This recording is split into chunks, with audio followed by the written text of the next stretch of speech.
Welcome, friends, to the How-To Heretic. I'm Uncle Mark. And I'm Uncle Dan. And I'm Uncle Doug. And this is your user's guide to life on the outside. That's right. Leaving religion is the first step into a larger, better world. But it can also be a scary world. Things work differently now. Never fear. That's why we're here. We are your audio uncles. And with help from good friends and experts in all sorts of fields. We're going to share the stories and seek the knowledge to build a great life. After all, you only get one that we know of, so you'd better make the most of it.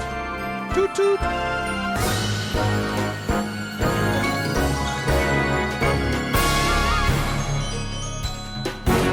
Uncles! Hello!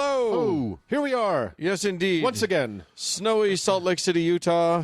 Very damn snowing again. We're probably going to be living here at your house for a while. You guys then. live here now. Jesus, what a wreck out there. But it's not a wreck in here. No. That's right. It's a glorious summer. We were in here all along. Yeah. It is a beautiful summer here in the studio. It is a little bit warm. We got a great show this week. I'm going to talk about a man of miracles. Yes, indeed. That you can still, if you send some money in, you can still maybe get one. He'll still take it. He'll still take it. The miracle is your money will be gone. You may not get the miracle, but you'll get the money. Yes, indeed. And then I guess I'm next. I'm gonna be talking about a bunch of Janes. Jane's addiction. Yeah. Not Jane Curtin or Jane Goodall, Seymour Fonda. or Fonda. And then I'm gonna explain why Jason Chaffetz is so hateable. I don't think that you'll barely even scratch the surface of We that could dedicate the rest of our lives on this podcast Indeed, I might. to a different facet of why that fucking piece of shit is so hateable. Yes. But not today. Just No. one aspect. And then quick reminder, thanks everybody who joined us in raising some money for the FFRF. Indeed. Yeah. This past month, we've all been a little crazy, so we haven't gotten around to the abacus yet. We won't have a total for you until probably August, but we'll get it. We'll get it. So thank you so much for your generosity. Yep. It was really, really great. Yes. And it's going to help them do the good work to prevent Jason Chaffetz from getting what he wants. So with that, The show must go on. giddy up.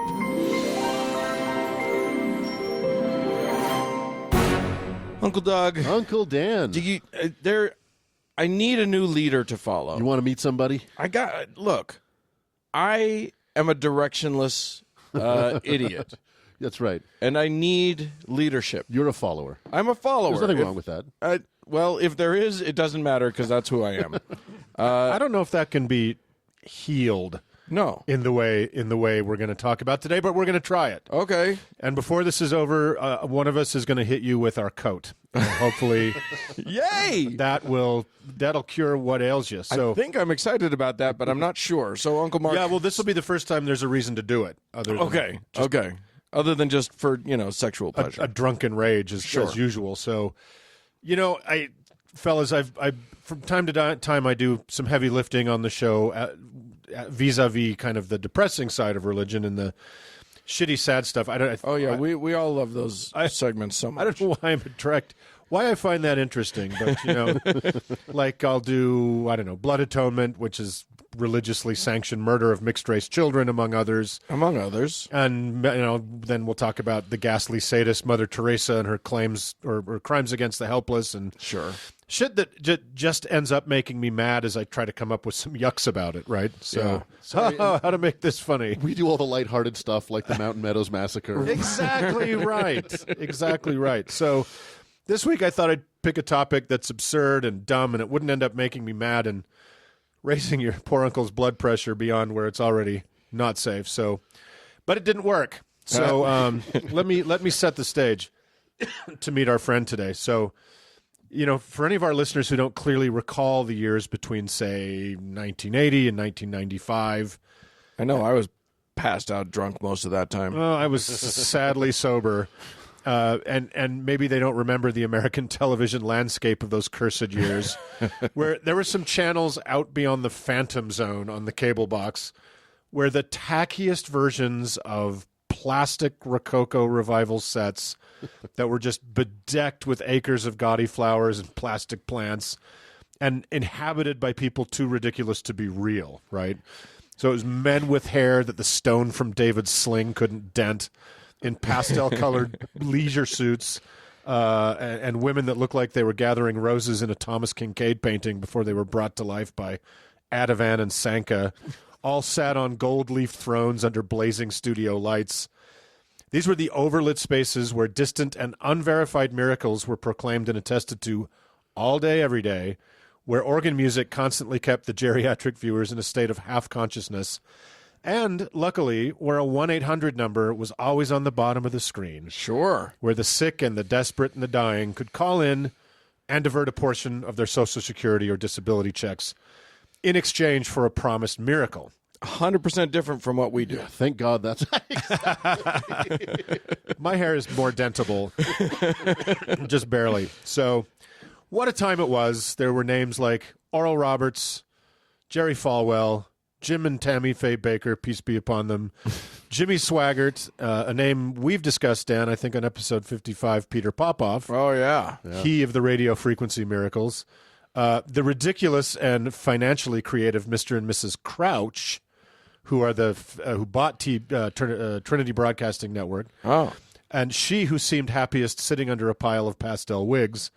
It was an absurd cast of charlatans and goobers that were and are called televangelists. Right. And why are their names so on the nose? I know. Like Oral and Swaggart. It's Yeah. like, I'm, Madam Deception. Well, now we've got Creflo Dollar, for God's Totally. sake. That's right. So some of those that I mentioned are dead. Many, but not nearly enough, spent time in prison. And as you mentioned, their imitators still haunt us today, like Creflo Dollar, Joel Osteen, all these TV shysters. But there was one particular televangelist that I thought would be a fun and refreshing bit of ridiculous comedy for my segment this week. And you were wrong. And I was wrong. But he is funny and ridiculous. That's part of his shtick. Yeah. But he's still very much around and may perhaps have cured your cancer by beating you on stage with his Nehru jacket. Today we speak, of course, of the pride of Jaffa, one Tufik Benedictus Hin, known to credulous people with cable subscriptions and United States federal investigators as Benny Hinn. Whoa. Yeah. So Benny looks like he has a Mercedes dealership in Beverly Hills. Yes, he does. Like he's got a lot of money, but still tacky as fuck. Right. He looks like a guy that would have gotten a picture with Mike Tyson and Donald Trump at a pay-per-view event in Atlantic City in 1993. And on his deathbed, remember that as the greatest moment of his life. Benny is garish to such a degree, he could have disappeared into the background of any of Saddam's palaces unnoticed. Like a televangelist ninja. If fat pinstripes and gold embroidery were heroin, Benny would have OD'd 10,000 times by now. And all that is topped off with a hair helmet of such curious workmanship, not even an autopsy attended by an old priest and a young priest will ever reveal its thicket of Gordian secrets. So what's Benny's shtick? What makes all that tacky tick? Well, Benny dispenses miracles. More accurately, he sells miracles. Yeah. Actually, more accurately, he sells access to be in his presence when miracles may or may not be dispensed. Right. But really, he runs a lottery in which you give everything you can to buy a miracle, and then nobody wins. I love that lottery. Yeah, it's really great. Interestingly, that's kind of how real lotteries work. Except somebody wins and then their life is ruined Right. forever. Somebody gets the money, but nobody still wins. So Benny has for years been filling up arenas with people who are in desperate need of miracles. These are people who are suffering from every form of affliction and malady, and they pray and sing along and listen to the sermonizing of this deeply weird but truly charismatic man. So in the sermon, buckets get passed around, you won't be surprised. And Benny makes sure the good people remember how to completely fill out the credit card slips, security number on the back, make sure you got your expiration. He says this all through the microphone, make sure it's all there. For the seed money funds to fund the miraculous. Now, the seed money. that's an important term in the televangelist world, seed money. Yes. They don't want the good people to think they're giving their desperately needed soup cash to help pay off Gulfstream jets or give $1.6 million to a pool boy for unspecified reasons. No, Benny and his jets are not what they want you thinking about. Yeah, I was with you. Seed money is... You didn't give it the Benny. I don't want to get sued. Elton is very litigious. So seed money is the faithful planting of a seed that will grow into a glorious stinging weed of miracles in your future, or some shit like that. So he reminds people to pray over their seed money before they put it in the bucket, so God will make sure to take away the cancer he gave them. So Benny's evening of praise and music builds to these crazy, pretentious crescendos, and he invites selected, and we're going to come back to that word, selected members of the audience to the stage. Up they come, often in droves, on both stage left and stage right. The room's very quiet. There have been melodious music. Usually it's How Great Thou Art, just played over and over and over for hours, low and slow. Organ? Are we getting organ? Yep. Okay, I like it. He just works the organ over and over. Like great porn, Benny's performance builds and builds and builds. So people shuffle up to him in tears, and they're trembling with hope that they can be saved from agony or infirmity or literal death. Yeah. And Benny gets the show going by just touching them. And they fall backwards. Yeah. He's got these henchmen, and they just fall backwards into the arms of his henchmen. Then he ramps it up. He starts kind of dancing around, conjuring, casting spells. He kind of leaps from one side to the other. Yeah. And then he starts, grabbing people's faces two at a time, pushing them back. And he says, in this low growl, he starts saying, "Substance of the Holy Ghost," and pushes them back. "Substance of the Holy Ghost." And then it gets shortened to "substance" as he's pushing them. Wow. And so it gets more and more wound up. And the crowd any word on what that means? Substance of the Holy Ghost? I thought the whole point was he doesn't have any substance. Yeah. Right. Yeah, it seems counterintuitive. It's a name for cocaine. Yeah. If you see the performance, it looks very coke-fueled. Yeah, So. if you ever get up to the stage, you'll smell what's on his hands. Let's just say that. So pretty soon he's just in this froth, right? He's got his jacket off. He's spinning and reeling. He's swinging his coat around and like hitting people with his coat. It's like a matador trying to fend off a swarm of zombies. And the swarms just collapse at the breeze from his coat. It's crazy. It gets to the point where whole sections of the audience will go, "Hoo-yah! Fire!" And they'll like dominoes. They fall like back. dominoes and fall back. So It's fantastic. you can check out the videos online. They are incredible. It is an amazing examination of group ecstasy and highly motivated participation. Mm-hmm. And it would probably be a super fun night, if we didn't see him as such a scumbag. Super fun night to go watch this madness happen. And as you were saying, Doug, people fall backwards. It's crazy watching them because at that point there's like elderly and middle-aged people just falling all the fuck over the place, over chairs, over each other. And I think it's pretty hilarious to imagine a person showing up at the ER and having to explain they were injured in a faith healing accident. It's happened. Oh, totally. These people are falling off the stage. It's a good news, bad news thing. Yeah. Your cancer's gone, but your hip is broken. But you're paralyzed. So in 2001, HBO made a really good and not super flattering documentary about Benny called A Question of Miracles. Oh. And I'll include it in the show notes, a link to it. In it, they show how he used the exact same techniques as a common stage hypnotist. Sure. Melodious, calming music for hours on end, leading the crowd in simple, repetitive dance movements, which he does, a lot of swaying, singing along. Then he's got people out working the crowd, finding what they consider, and he's kind of taught them how to spot, the most susceptible and desperate people. I hate to say this, but they're probably not that hard to spot. No. They're probably they're the most desperate, right? Yeah. Keep going. Okay. So basically he gets these very susceptible people up on the stage, uses common hypnotist tricks. They are profoundly motivated to want this to work. So they're basically ready to believe anything. Yeah. And what he does is he gets them to writhe and to collapse and to convulse on the stage. Like there's this great power overcoming them. And that helps then convince the unconvinced in the audience that the miraculous is happening. Right. And then he really starts ramping it up. You got to prime the pump. Exactly. That's priming the pump. Exactly. And so when he's been confronted about this, he's like, I don't know anything about hypnotists. I don't know anything about hypnotists. I don't know anything about that. Which may well be true because he doesn't have to. He could. I mean, he could have just learned. There's been a lot of trial and error happening. He's been doing this for a while, and people before him were doing the same. He was. I don't remember her name, but there was a woman who was doing this in the 50s, 60s, and 70s that he saw live, and kind of took her technique. and he admitted to it. He says, I was so inspired by her.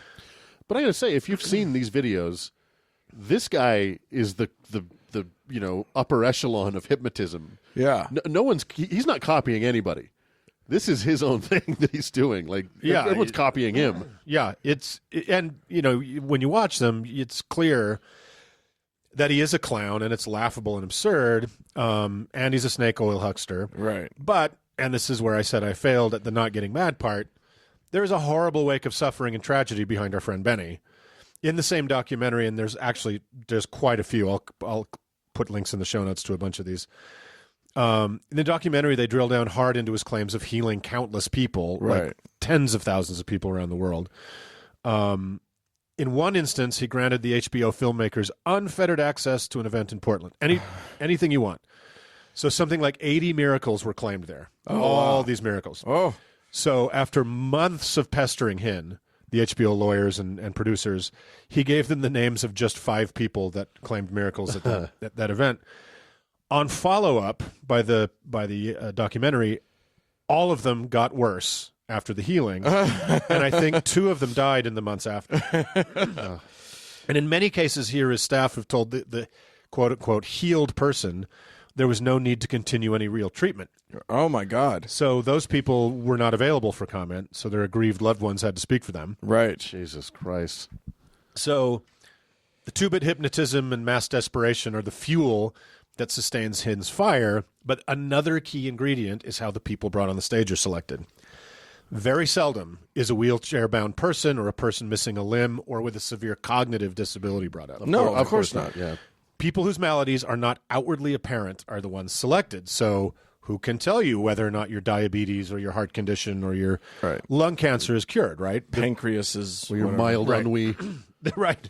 So the visibly infirm try to get close to the stage, and it's so fucking sad to see. They're desperate for some miraculous splashover. Right. And in the videos, it's wrenching to see them trying to get up from their chairs or drop their crutches and walk, or, and they fall over in anguish over and over. And parents with dying young children are like holding them up and wailing. Okay, this isn't fun anymore. Trying to get him to touch them. And it's fucking vile.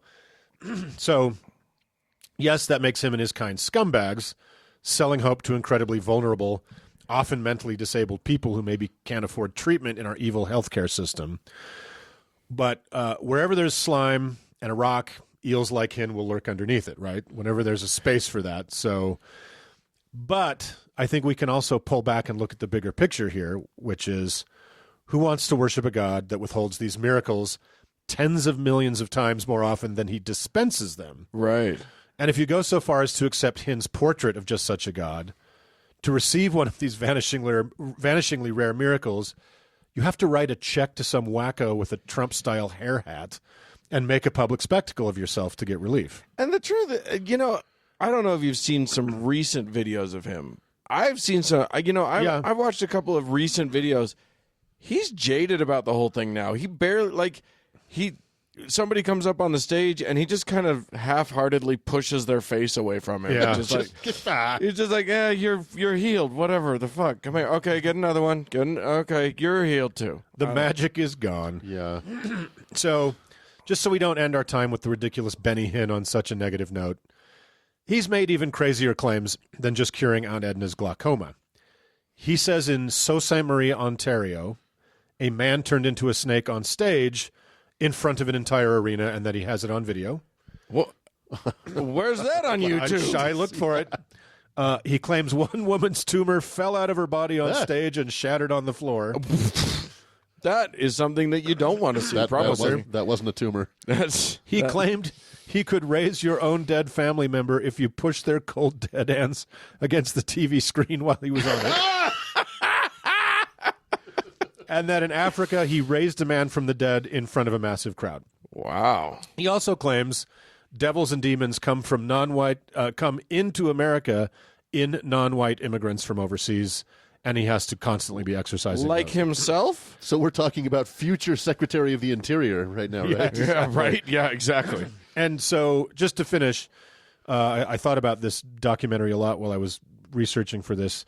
There's a very bizarre world of crazy for-profit American evangelizing. And I want to include a link in the show notes to an amazing documentary called Marjo. Have you guys seen Marjo? No.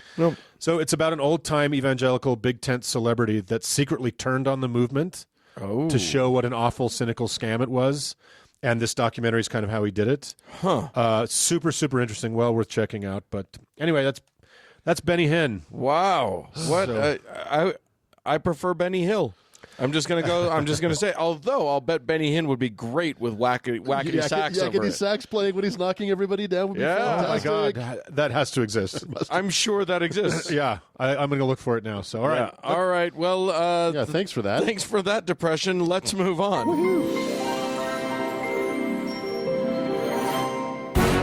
Well, Uncle Doug, Uncle Mark.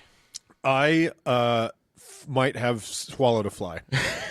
Murderer! Yeah, I might have swallowed a fly, and I don't know how I should feel about that. You I don't know why Uncle Mark swallowed that fly. Maybe Help me. Maybe he'll die. Maybe Well, finally. it's not going to be good for the fly anyway. Either way. Well, what can you tell me about what I've just done? Well, okay. What you're leading into Yes. is that we are going to be talking about the ancient Indian religion. That's Indian on the other continent. That's right. Not American Indian. Of Jainism. The Jains are less ancient perhaps than Judaism, but ancienter than Christianity. Kind of threads that 1,000+ year needle. Yeah, exactly. Right. Although that might not be true, actually. If we take the Jains at their word, Jainism is way more ancienter than any of those religions, like 85,000 years to many millions of years ancient. 85,000. Yeah, or millions. Millions. It just depends on who you're talking to, really. I would dispute that because, if you want to pick a fight, you want to win a fight, pick a fight with a Jain. Right? Well, we'll get to that.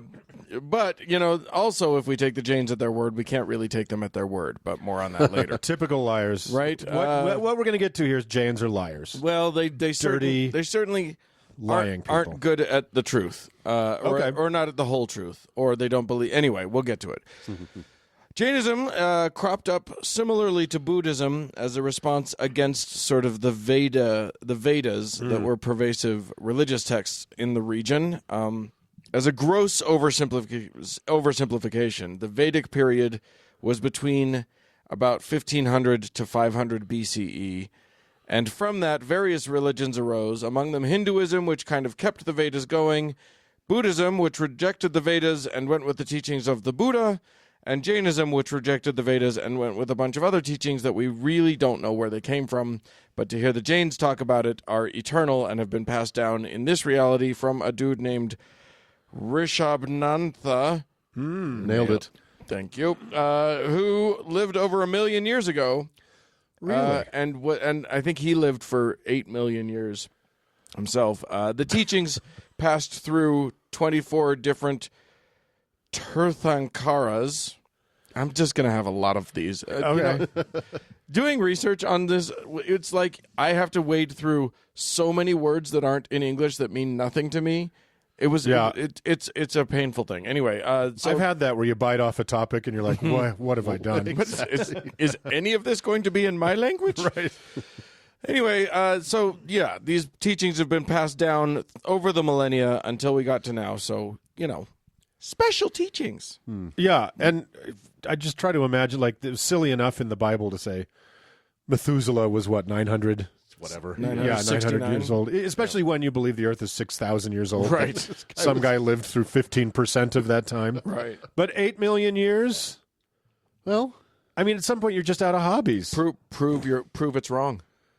I can't. All right. Bing. What? Jainists 1, Uncle Mark 0. 0, as usual. The only guy that can lose to a Jain.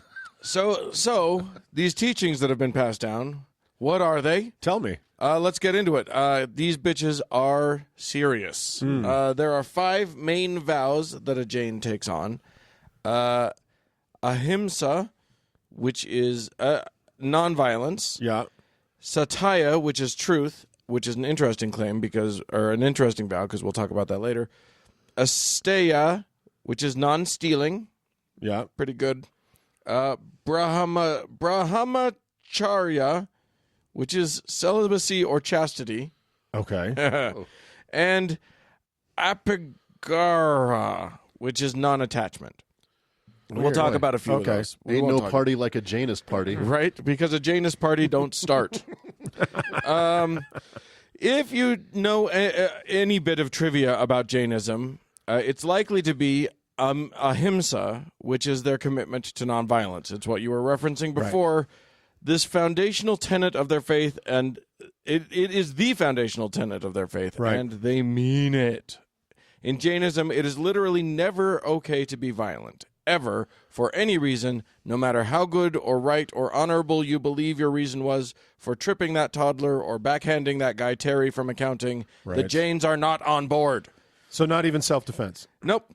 There was a period in like the Middle Ages where some Jainist philosophers apparently started to justify self-defense or whatever, but that was just... That was a very ugly. It was a blip. Ugly time. It didn't stick. Well, and it was when the Mughals, the Muslims were taking over, attacking India. and whatever and stuff. So he's going to make you reevaluate your commitment to nonviolence. Right? Yeah, exactly. It's an invasion when Muslim cavalry shows up, starts burning down everything and killing your people. Anyway. Yeah, nonviolence, according to them, is one's highest religious duty. Right. And that may sound extreme to some of our listeners, but hold on to your butts because it's not that's not the half of it. It extends, as you hinted before, to non-humans. Right. So it is about never, ever, ever hurting any of God's critters. Not that they believe in God per se. So no beef, no chicken, or fish is on the menu, sure, but also... No mousetraps for your home. No pointy sticks to keep away bears or whatever. Is that a fly swatter? That's out. Got a mosquito on your arm? Let her do her business and go along her merry way. So, yes, this is where Jainism's most famous... where we get one of their most famous oddities, which is some Jains wear a piece of fabric over their mouths. Right. On the off chance that a bug might fly in. Right. Don't they sweep the ground in front of them as they walk? Some of them do. Some of them do. So they don't step on them. We'll get to that with some of the monks, but yes, lest they step on a bug or a whatever. And this is an amazing commitment from a religion that sprung up in one of the most fecund parts of the world. Oh my God! Where I haven't been to India myself, but I saw the Temple of Doom, and I know there's tigers and giant bats. Yeah, and mines full of child laborers, but no, seriously, like every sort of winged insect and oh my God, beetle and thing, right? Well, and as I learned when I did go to India, and I went into the to the travel advisory thing in our county to get immunized for all of the nasties that you can get over there. Yeah, mosquitoes are the deadliest thing you can find. Right. You're going to get all of the diseases every time a mosquito bites you. And it didn't, exactly. It didn't spring up here in the high desert of Utah where I have never swallowed a fly. Right, yeah, exactly. In my life. Yeah, so there you go. They commit to not killing any animal or asking someone to kill an animal or a person or being okay with someone killing an animal or a person. So they don't have a Sabbath goy where they can say, no. Could you please kill this fly for me? No. They can't even talk about have some Hindu killing kill an a fly animal. for them. They can't even talk or think about killing. Wow. Because thought and spoken violence counts. Right. Wow. So this commitment is not, however, about the worth or value of the little creatures. That is a misconception. Oh. It's not a lovey-dovey kumbaya sense of compassion for other animals or even other people, for that matter. Instead, it is more about a sort of unity in nature. There's this sense that all living creatures must help each other. Don't really know how you get the mosquitoes on board with that goal. But it is they about... help the worms eat by killing people. Right, exactly. It's about the effect of violence has on the soul of the person committing it. It is a self-discipline in order to cleanse the soul, a building up of good karma. Right. And all of that is important Because just as in our beloved Mormonism, humans have a backstory and an ultimate eternal goal. Basically, we are all playing a cosmic video game called Resurrection. So we start out as souls bouncing around through the universe, and Thetan. yes, well, sort of. As we learn in so many religions, we're kind of gross. We, in our raw original form, we are impure. Yeah. So that's fine. We are born into various bodies, which we get based on how many karma points we have. Maybe you were neutral in the war in heaven. See? And if you weren't, you are a cockroach or whatever. Right. We get born into all of these different bodies, and then based on how we do karmic-wise as a cockroach or a zebra or whatever, Zebra. we advance to the next round. So you have to live a moral life as a cockroach. Yeah. Okay. Not moral, just karmically, you got to start cleaning up the impurities. Okay. Sure. I mean, maybe that's morality, I don't but know maybe what it's not. It's hard to know. constitutes an ethical life for a cockroach. I Right, just don't know. exactly. Yeah. I wouldn't mind living among a more, better ethical band of cockroaches. A better class of cockroaches. As a species, they could do better. Yeah. I'm just going to say that. I feel like you just gave us the title of your memoir. A better class of cockroaches. So anyway, yes, the object of our game is to advance to better and better bodies as you get purer and purer until finally you are so pure that you stop having to do the whole rebirth thing altogether. Poof! You're a spirit. You're an energy. you're disembodied. You win. What a wonderful goal. Hooray! Yeah. So, for instance, you might start out as a shitty little bug, but as you get better and better at the game, you get born as purer and purer creatures, and finally, when you're real good, you get to be the top creature, a human. You've almost won, but oh no, you're a female person. So you got to do some more good stuff and avoid killing anything, and then bam, you finally get to be a man. Classic. I love it. And then after a few rounds of that, provided you don't get any demerits and sent backwards, maybe if you're super duper pure, you get to stop playing. Wow. So just infinite regenerations. It just goes on and on and on. The worst choose your own adventure ever. Yes, because you don't get to choose, and it's not an adventure. And and yes, you can backslide. There's plenty of backsliding. So if you don't play your cards right, God, the body I've got, I fucked up in my last life. well, I did. at least you're not a girl. Right. I say myself every morning. And One step above a cockroach. And it really is that clearly delineated. Like, women aren't as good as men, and only men, you can't advance from woman to getting out of this hellhole. You gotta get to a man. We love to talk and joke about these things, but it's amazing how all of them are far more similar than they are different.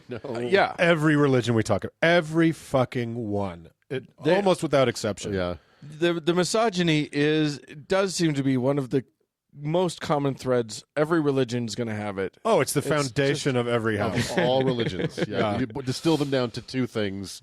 Yeah, it's misogyny and that they don't like women. And you're not supposed to have sex. Yeah, but it's amazing too. Like you're talking about reincarnation and progressing through different forms of life on the way to a more perfected form.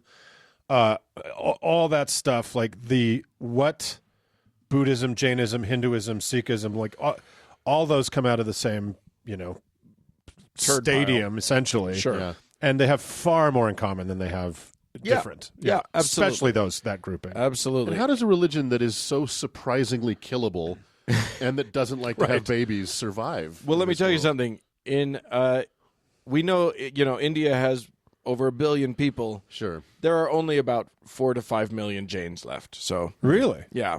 So and a lot, some of them are here in the States. Our Hemant Mehta, the guy from Friendly Atheist blog. I think he was raised Jain. He was raised a Jain. Anywho, Which is why he's such an asshole. right? What a dick. One other very interesting concept in Jainism is, God damn it, Anakantavada. Yes, rolls right off the tongue. which I think is the state between Arizona and New Mexico, isn't yeah, it? Anacontavada. right between them. Yep. Which is the notion that the truth and reality are complex issues, and there are different perspectives to everything, and language is far too blunt a tool to express actual truth. Huh. So that's what I was talking about before. That's a little outside the norm. Well, yes. I mean, it is pretty evident to anyone who's ever tried to express the feelings that led them to follow the band Fish around for those 3 years. Right. Or if you've ever tried to describe the flavor of Lefroy, which, by the way, it's like if you played a grueling game of rugby and then took off your jockstrap and one gym sock and lit them both on fire and then muddled them into some whiskey while singing Loch Lomond. That's pretty good. Thank you. Yeah. Jesus. That or a tree beat you up. One of the Yeah, two. exactly. So, but the point being, you can express some of the truth. Yeah. You can experience the truth of tasting Lefroy, and you can express some of it, but you can't ever actually get it actually expressed, the truth. Right. Well, that's an interesting thing because many religions are like, we know what the truth is. It is this, this, this, and this. This is probably this is a more honest approach, which is it's kind of unknowable. Right. And to some extent, all expressions are considered partially valid, but none are the whole picture. So spiritual truths, just like reality, are many-sided, and it's a big mistake to ever think that there's only one way of looking at them. Now, you may ask yourself, but if no expression can be considered fully true, couldn't it be said that it's an error to have tenets of a religion at all? That follows on pretty cleanly, yes. Yep, you could ask that. Yep. That's a thing you could ask. Yep. Sounds like it's not a question that Jains ask very often. No, they don't seem to have. That's not part of the thing. You know, it seems kind of infuriating to discuss this with a Jain, right? I've never discussed it with a Jain. It seems a surprising tactic from a religion that espouses nonviolence, Right. to also be infuriating. Right. Yeah, exactly. Right. Fortunately for you, you can hit them and they can't do anything. Yeah, you just punch the shit out of a Jain. Be careful, there might be one Harrison Ford in Witness that'll punch back. Yes, indeed. There's someone in the witness protection program that's a fake Jain with a fucking 38. Fuck you. Bam. Bluey. Damn it. The one guy. Okay, so one more important idea in Jainism is non-attachment. The basic concept is that attachment to material They don't use tape. Right. Or glue. Staples. Right. They just live in a very strange pile of stuff. Right. No mortar. No. Or no nails. Yeah, exactly. Basically, attachment to material or even emotional things leads to passions, and passions lead to suffering and violence. Passions, by the way, are a huge no-no.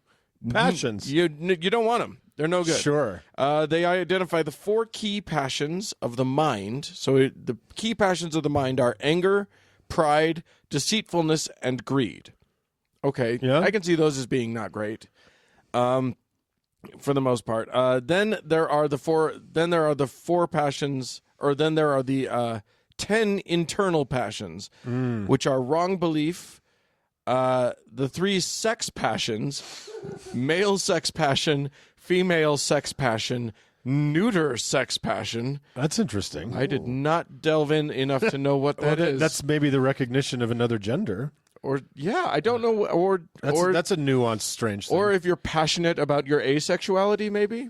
I don't know. But don't be. You don't can be. Okay, don't be. Don't be. And It's then good to not have passions in life. And then there are the 6 defects. Oh, fuck. Which are So many lists. like, dislike, sorrow, fear, laughter, and disgust. What the fuck? What are you allowed? These people are worse than Vulcans. They are the most interesting people you'll never want to talk to. Right. Don't engage. Don't get cornered at a party by a Jain. Or if you do, just slap your way out of it. Right. Well, they can't corner you. They're not allowed. They have to stand in the middle of the room and feel nothing. Right. And that kind of is the key. So, laughter, right? Laughter. So if something that Uncle Doug says makes you laugh, and why would it? Shame on you. You're a passionate son of a bitch. 10 points taken away from Gryffindor. You're going back to being an elephant or a bug or a woman or something in the next life. Or a woman. Wow. Yeah, but I wanted to get into the Janes. Like the whole reason that I wanted to do the Janes is because even though their positions are extreme, there are those who take them even extremer. So there are two major schools of Jainism. Fuck these goddamn. Okay. Somebody needs. Dan is only going to be able to do Anglo-Saxon, right, Western European. Why is it that I'm the only one who has done any of the subjects that involve Sanskrit? That's what I want to know. I know you spend a lot of time in India. Apparently, in these segments, yeah. So anyway, because you're better at it. Svetambara and Digambara are the two main schools of Jainism. Yeah. Both of them have monks and nuns, to use English words that probably don't really apply. But right. You know what I mean. And passionless neuters. Right, exactly. But the most fun of them all are the monks of the Digambara. Okay. They take this whole non-attachment thing pretty far. Okay. Which is to say, they are so committed to not being attached that they are only allowed to own two things: a broom / feather duster, which is a Rolls Royce made of peacock feathers, and an Xbox. And that's the broom that they use to swish away the bugs and whatever. Yeah. And a gourd for water. Oh That's my it. God. That's all they they don't own. have clothes? Funny you should ask. No, they don't. They're just naked with They a gourd are and a just broom. as naked as the day they were born. I feel terrible for all the times I've called the police on naked people with gourds and brooms. Well, That's on me, Janes. Yeah, exactly. Those were monks. Really? They don't own food. They have to beg for all of their food. And I don't know that any of us actually own food. Well, We're just renting. Just renting. The stuff I ate last night, I own, and you don't want it back For a bit. Yeah, exactly. So they're just naked. Can they be donated clothing they can have for a period of time, or they just wander around? No, the whole and part of this is a commitment to asceticism. Yeah. Which is just the more austere your life is, the more of the impurity that you're shedding. Yeah.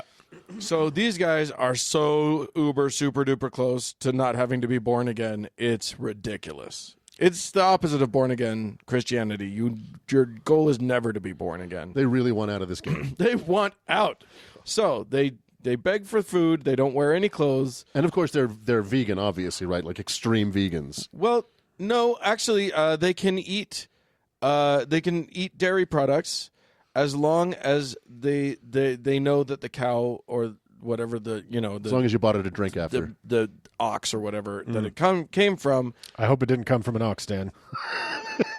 The cheese. Whatever. I'm saying as long as he had a good time while he was getting milk, it's fine. Yeah.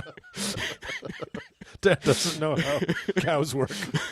Ox cheese is very expensive. Let me tell you something. You work it hard enough, you'll get some milk. Yeah, you will.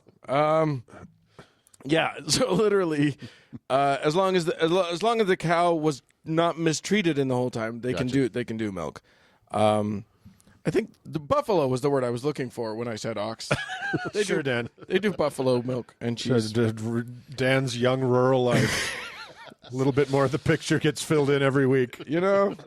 I don't need your judgment. I don't need no judgment. Your passions about my childhood are not.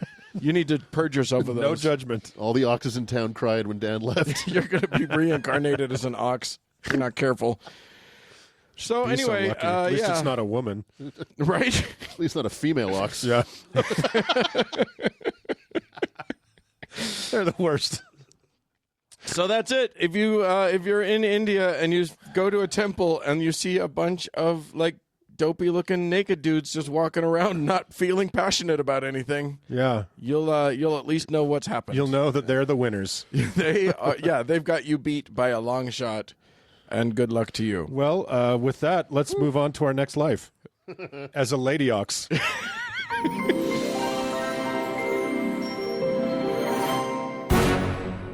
Well, fellas, we're coming off of on the heels of a splendid charity drive. We're basking in the sexual afterglow of so much charity.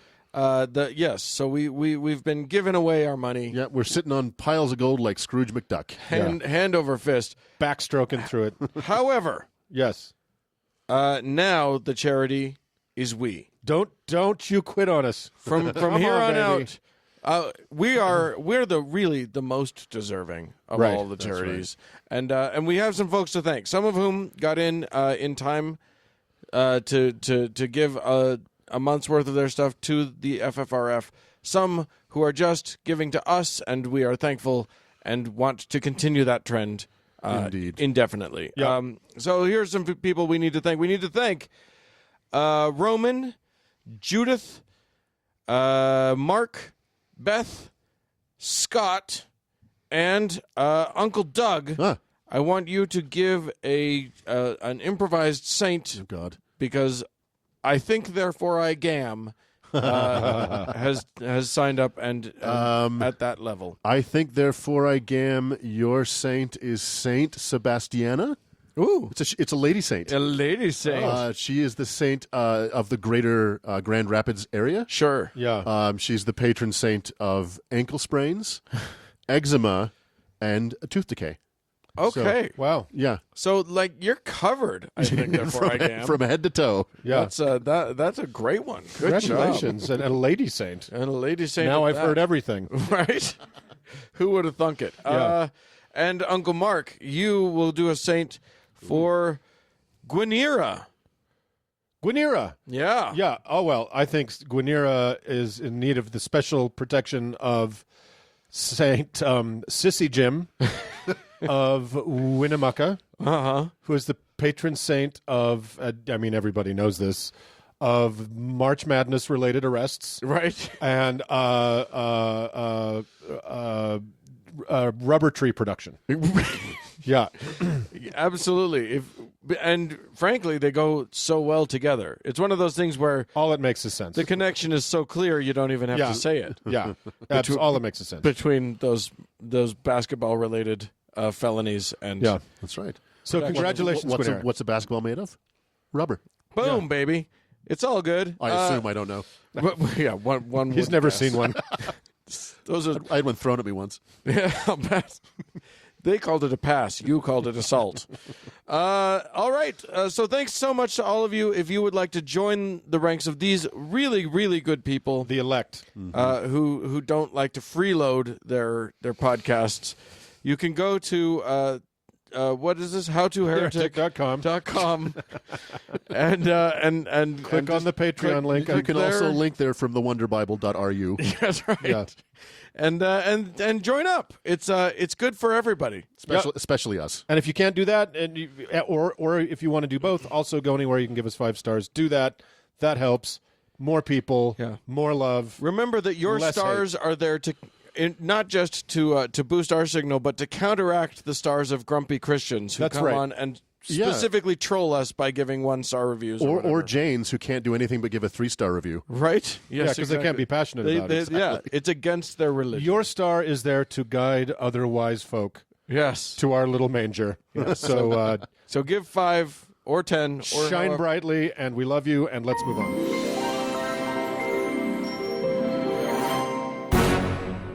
Well, Uncle Dan, What? from time to time, I like to think of the many, many, many contributions we not only Utahns have made to the nation and the world, but specifically Mormons. Right. Right, the many, many times that Mormons have done something of great note Yeah. for and to this country.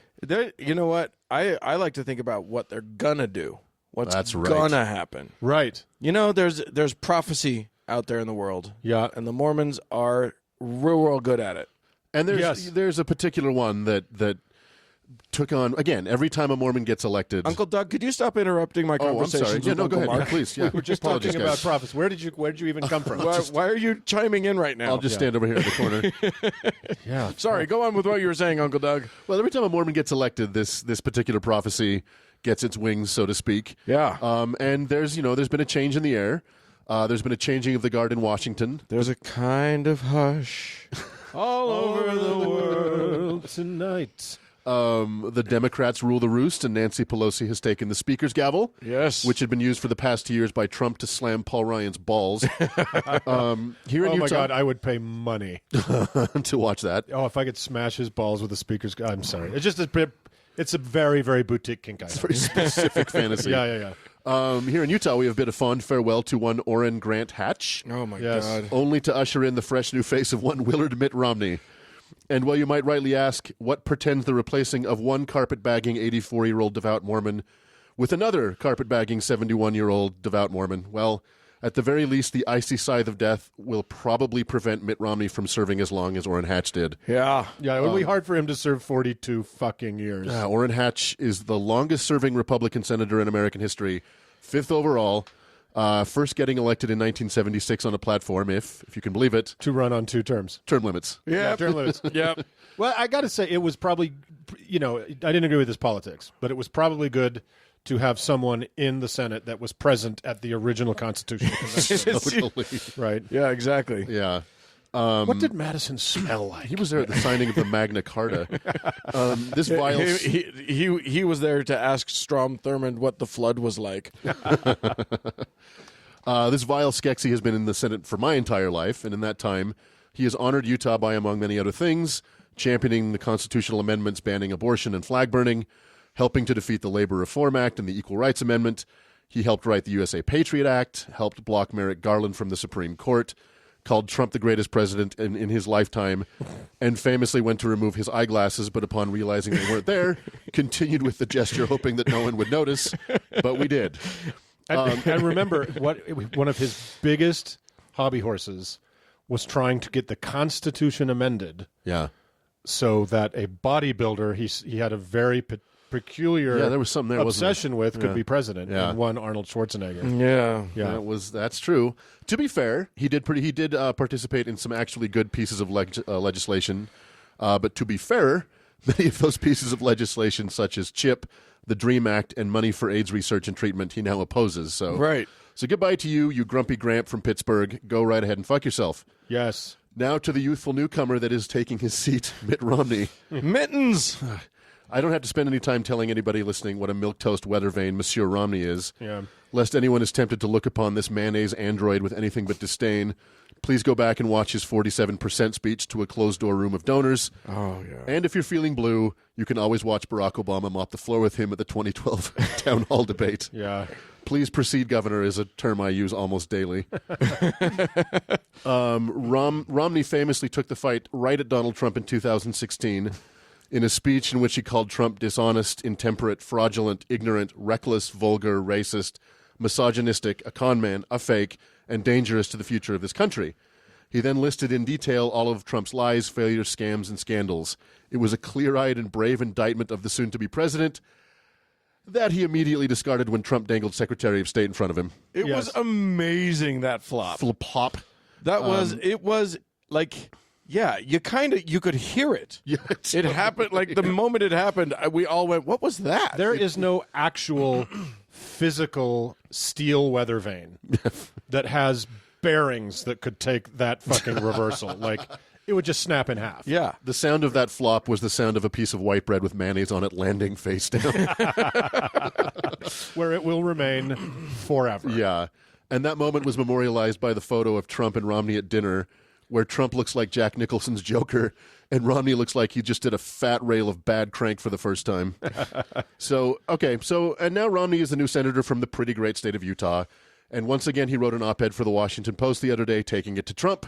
Should we take bets on how long that'll last? Well, he already immediately after that supported all of Trump's main platform items. In the op-ed, he said, "I don't like the approach, but I like everything you're doing." Right? Yeah. Yeah. The wall, thumbs up.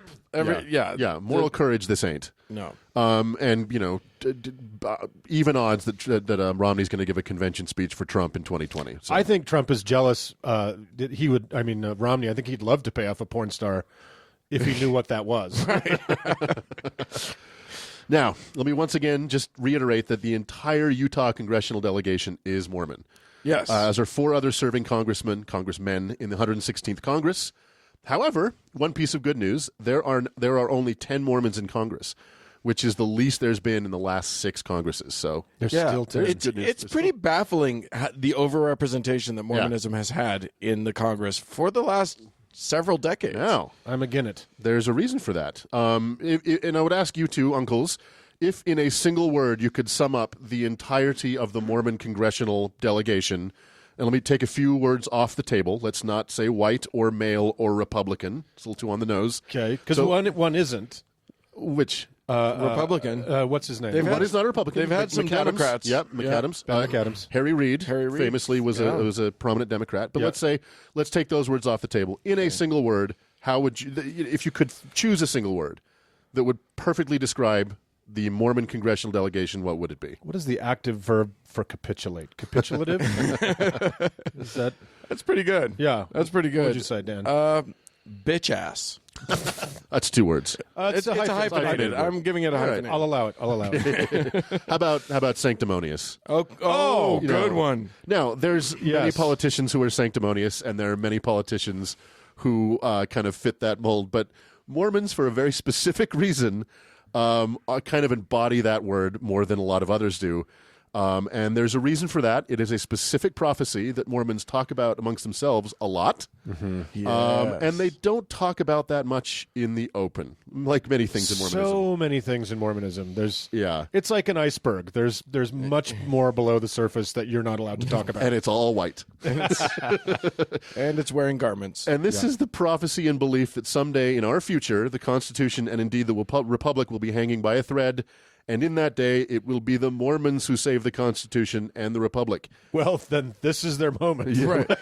Well, and that hanging by a thread is their specific wording that come. I mean, you hear that phrase Yes. so goddamn much in Mormonism. Yeah, and It's going to be hanging. What's funny is that most Mormons right now, at this moment in history, and this hasn't always been the case, but most Mormons in this moment in history are very, very conservative. Yes. Very much Republican Party, very, very conservative. Yeah. So while this is probably the moment in American history when our Constitution has been closest to full crisis, Right. they don't see it that way. They're on the wrong side of they're on the downside of that thread. Right, yes, exactly. On the upside. Yeah. So this belief is popularly known as the White Horse Prophecy, and we'll talk about why that is. It is certainly not called the White Horse Prophecy among Mormons. This is a term that is kind of derogatory, and you will not find it on any Mormon literature, which I looked for. And this is where I did the lion's share of the research for this was actually on LDS.org, which is the official Their Mormon. official site. Yeah. That's so funny. Also funny because they're not using LDS anymore. That's right. We're What are they gonna we're do not about supposed to that? say LDS I know. anymore. Did you know there's a merch section of that website which is all whitewash and wallpaper? It's just, that's weird. It's all it is. This belief goes way back to the dawn of the Mormon Church in the early 1830s. In December of 1833, Joseph Smith recorded a revelation which would become Section 101 of the Doctrine and Covenants, which for the enviably ignorant is the Mormon version of the Hadith. In this section... I'm sure that clears it up for a lot of people. If that didn't make sense, think the Tanakh. You're fine. Exactly There you right. go. Obviously. Clear as mud. The appendices in the Bhagavad Gita. It's just, Right. it's just that simple. Yeah. Or the Dune Encyclopedia. There you go. In this section, Joseph covers various topics, nerd. mostly pertaining to the growing animosity towards the saints in Missouri. However, in verses 77 and 80, he says the following, quote, "According to the laws and constitution of the people, which I have suffered to be established, and should be maintained for the rights and protection of all flesh, according to just and holy principles, and for this purpose have I established the constitution of this land by the hands of wise men whom I raised up unto this very purpose, and redeemed the land by the shedding of blood." Again, this is written in the 1830s and 40s, well before Yeah. the real shedding of blood got going, but whatever. And definitely not written in the 1600s, though the wording would make you believe. Precisely. So to this day, it is a doctrinal belief of Mormons that the Mormon God inspired the writers of the Constitution to establish a nation into which he could bring about the restoration of Jesus Christ's original church in the form of the Mormon religion. Go America! That's right. America happened so that there could be a Mormon church. If you don't believe me, ask a Mormon, Yeah. and enjoy the stammering gymnastics routine that is sure to follow. Yes. So, Well. I mean, not that's not all that it was, but I mean, Did you know about milk before meat? That's a thing, right? It's also funny that Joseph Smith was going through that period of like God-inspired America, et cetera, et cetera, right as they were becoming a radically anti-American, precisely. essentially terrorist group. Leaving aside, of course, that after Joseph's death in 1844, the Mormon Church fled the United States, Right, yes. abandoning the Republican Constitution they were destined to save in order to set up an anti-democratic communist theology in sovereign Mexico. So, yeah. Yes, and hoped very much during the Civil War that both sides would kill each other off. Yep. And that the Mormons would then move back into God's anointed land and the Garden of Eden around Missouri, Right. and restore and as a fully Mormon theocracy. and rule as the kings that they were. Right. Yeah. So, but that's not all. It's not, in starting in July of 1840, Joseph took things one step further, not content to claim Benjamin Franklin and Thomas Jefferson's work as his own. Joseph felt the need to place the very future of the Republic in Mormon hands. In a sermon in Nauvoo, Illinois, Heaven forfend. yeah, Joseph expounded on the Mormon Church's pivotal role in past and future American history, saying, quote, and this is from Mormon or LDS.org, among other sources, but they believe this. Yeah. Even this nation will be on the verge of crumbling to pieces and tumbling to the ground.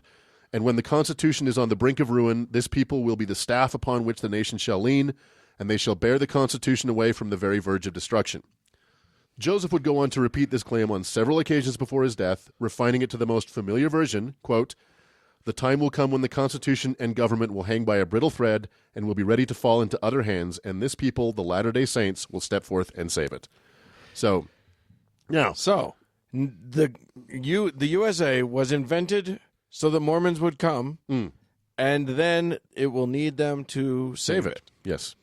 Now, this is an extremely deep belief by Mormons. Yes. Now, also, was this not at the time Joseph Smith himself was deciding to run for president? Yeah. Yep. So who? I mean, it's impossible to know, Right. But who do we think he had in mind as the savior? As the savior of... What specific Mormon? I don't know. It's really hard it to tell. seems like... Certainly not Joseph himself. He was such a modest guy. Oh no, that would be very vain, and that would not be him at all. Now, there's a version of this prophecy that was recounted by a guy named Edwin Rushton in the 1900s. No middle initial? No. weird. Let's give him one. It's weird. X. X. Sure. And he claims that when Joseph Smith made this prophecy, he talked about a particular person, a savior, riding a pale or white horse that would be the one that would save America and the Constitution. And that's why it's popularly known as the White Horse Prophecy, although that's not what Mormons refer to it as. So unsurprisingly, like all nebulous doomsday prophecies, every subsequent generation has believed that this existential crisis would happen during their watch. Yeah. And so Mormons have sought public office and continue to do so, firm in their conviction that their elections have been preordained by the creator of the universe with the express purpose of saving the Constitution from ruin. right. But what we now know is that all of those elected officials were just leading up to Mittens. To Willard Mitt Romney. So, Yeah. I mean, does that mean that Orrin Hatch believed that among his supporters was God himself? Yep. Yes, it does. 100%. He Does that mean Mitt Romney and Jeff Flake and Jason Chaffetz believe, and every other Mormon who's run in one office basically believe this? Yeah. Yeah, I absolutely think so. 100%. I absolutely think so. Yeah, all of them in their heart of hearts and in their elders' quorum meetings on Sundays when there's no non-believers around to hear, they believe this. They all believe they're elected by God. Which explains why they are so bitter and shitty at kind of towards the end of their time. Yeah. Yeah. Because they were not, the door to the Oval Office didn't open and light shone out and yeah. they stepped inside to save, the universe. The thread never appeared in their time. Exactly. The thread held fast. I mean, you'd think of why Ann Romney took the defeat so hard in 2012 when Willard lost. It's this. Yeah. This was God's will. He was meant to be the white horse, right? And they have plenty of horses. And plenty of whites. I'll bet you anything they went out and bought a white horse. Probably. But they did. Ann Romney had a dressage horse. Somewhere there are pictures of Willard on a white horse that they took. And then, and they were like, no, not yet. Yeah. Is he riding Sassy, the horse that what's his bucket? Roy Moore? Yo! Whoa! The red Roy Moore very nearly got himself killed on. Here's the thing. Okay, it's not going to happen, but if it's very clear that he wrote that Mitt. I don't mean to subvert your track here. Subvert away. But if Mitt wrote the recent op-ed against Trump as a sort of as a first volley into running against him in the Republican primary in 2020, which he must have done. There's no other reason for him to have done it. I'm convinced that's what he's doing. I'm convinced that's what he's doing. Then, if in the first of all, he's going to have his ass handed to him. Oh yeah, by Donald Trump. Oh yeah, because he's such a fucking wobbler. Yeah, he's terrible. Yeah. You can't conceive of a person less equipped to go up against Trump than Mitt Romney. Right? No. Honestly, seriously, there are 6-year-olds who would do better. Uh-huh. But if he made it through and then he won the general election, here's the question: would he ride to his inauguration on the white horse? Because I feel like he would. But it would be that fancy dressage. Yes, exactly. He would ballet. do little sidestep dancing. And then 25th Amendment, you're gone. Right. No, the reason, especially in Mitt's case, that this hero, this great Melchizedek priesthood champion of democracy and the Republic, needs to ride on the back of a horse is because it's very hard to walk without a fucking spine. Right. So the blob of goo, of goo that goes any way the wind blows, that is Mitt Romney, needs transportation. Yeah, he's not a weather vane, podium. he's sea foam. Yeah, so basically, you ever wonder why Jason Chaffetz is so repulsive? Yeah. Now you know. He thought it was his. He thought he thought it won, was. and it was going to be his moment to be this person. And if you don't believe this, ask a Mormon. This is one of those ones you can ask them about. Yeah. And other ones they will lie about. Yeah. They don't think they're lying, but they'll lie about it. This one, you're going to catch him off guard. Yeah. So there you go. Yeah, in fact, if for any fans of crossover fans of Bryce Blankenagle's show Naked Mormonism, there is a quote. It's Benson, isn't it? Ezra Taft Benson. Yeah. There's an audio quote. Former prophet Ezra Taft. Right. The Mormon Church will save the Republic. Yeah, in the opening of Bryce's show, you can hear a Mormon prophet say exactly this. You know what sucks is the only really good impression I can do is of an old Mormon. That's the only one I can nail. Which is great. You need to morph it into sort of a Statler and Waldorfian sort of. We'll do a comedy routine where Ezra Benson and Spencer W. Kimball go back and forth. And on a very quick side note, Uncle Mark and I were at the town hall that was famous for making Jason Chaffetz decide to retire from the house. Yeah. Oh, were you? And if you've never yelled at Jason Chaffetz to his face, I highly recommend it. It's so therapeutic. It is life changing. It was so beautiful. So there you go. Good. All right. Well, giddy up. This show is hanging by a thread, so let's move on.